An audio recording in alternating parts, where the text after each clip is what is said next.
आहोत कोकुर्ली खुर्द ते जोगमोडी या रस्त्यावर। आज आपण जाणून घेऊया या रस्त्याची खरी परिस्थिती।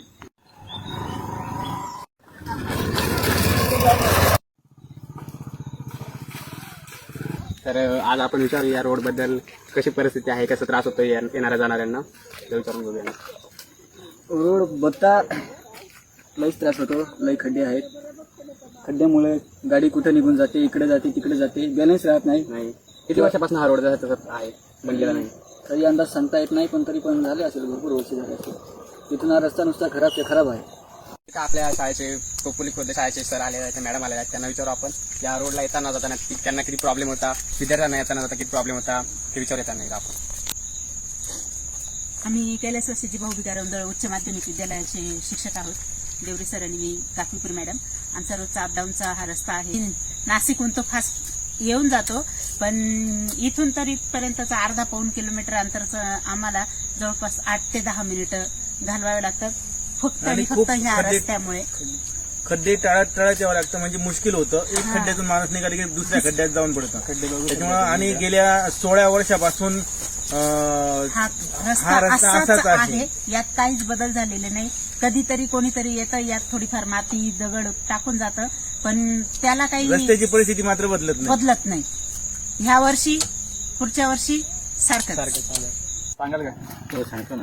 समस्या इतकी बिकट आहे की आम्हाला दररोज येणं जाणं आहे, जोगमोडी म्हणा गावातलं येणं जाणं आहे। तर रस्त्याची एवढी बिकट परिस्थिती आहे का गाडी चालवायला मुश्किल होऊन गेलंय। का गाडी कशी चालवायची, एक खड्डा टाळला तरी पुढचा खड्डा कसा टाळावा, तरी तो खड्डा म्हणजे गाडी ते खड्ड्यामधूनच जाते। तर आम्हाला रस्त्याची म्हणजे एवढी गरज आहे का जेवढा रस्ता लवकर व्हावा असं आम्हाला वाटतंय बा गावकऱ्यांच्या वतीने। ते रस्त्याचे गावातील पेशंट तर न्यायला इतकी तकलीफ होते, डिलिव्हरीचे पेशंट राहतात, इमर्जन्सी पेशंट राहतात, हे असे बिकट परिस्थिती झाली आहे। तर त्वरित अशी त्याच्यावर काहीतरी खबरदारी घ्यावी का रस्ता आमचा त्वरित व्हावा अशी आमची इच्छा गावकऱ्यांची आहे। मागील किती वर्षापासून हा रोड बनलेला नाही तसंच आहे? आता हा रस्ता तर आम्हा जवळजवळ आता 10-12 वर्ष झाले तिथून हा रस्त्याची परिस्थिती अशीच आहे। फक्त खड्डे बुजता आणि नंतर 1-2 महिन्यांनी जसली तशीच परिस्थिती ह्या रस्त्याची आहे। 10-12 वर्ष झाले तर रस्ता तसाच आहे, खड्डे भरपूर सगळा म्हणजे जायची। तर आपण बघू शकता, आपण बऱ्याच लोकांना विचारलं येणाऱ्या जाणाऱ्या त्या रोडची अवस्था बघू शकता। बऱ्याचपैकी 7-8 ते 10 वर्षापासून हा रोड असाच आहे।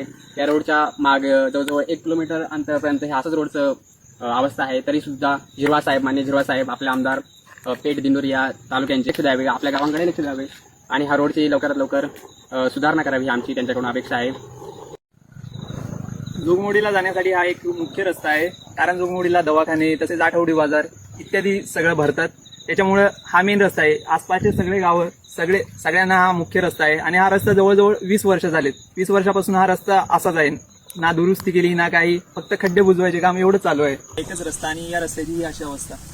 आमची प्रशासनाला एवढीच विनंती आहे की आपण लवकरात लवकर या रोडवर लक्ष द्यावे, कारण फार दिवसापासून हा रोड असाच आहे। खूप अडचणी येतात नागरिकांना, आसपासच्या गाववाल्यांना जोगमोडीला जाण्यासाठी किंवा तिथल्या दवाखान्यात जाण्यासाठी, पेशंटना वगैरे, किंवा आठवडी बाजार आहे, आठवडी बाजार भरतो जोगमोडीत, तिथे जायला खूप अडचणी येतात। त्यामुळे लवकरात लवकर या रस्त्याची माझी एक विनंती आहे की या व्हिडिओच्या कमेंटमध्ये सर्वांनी मान्य झिरवाळ साहेब तसेच आपले खासदार या दोघांनाही टॅग करून आणि या व्हिडिओला त्यांच्यापर्यंत पोहोचवा। तसेच त्या सर्वांना माझी विनंती आहे की लवकरात लवकर ह्या रोडची तुम्ही पाहणी करा आणि लवकरात लवकर रोडचं चांगलं काम करा।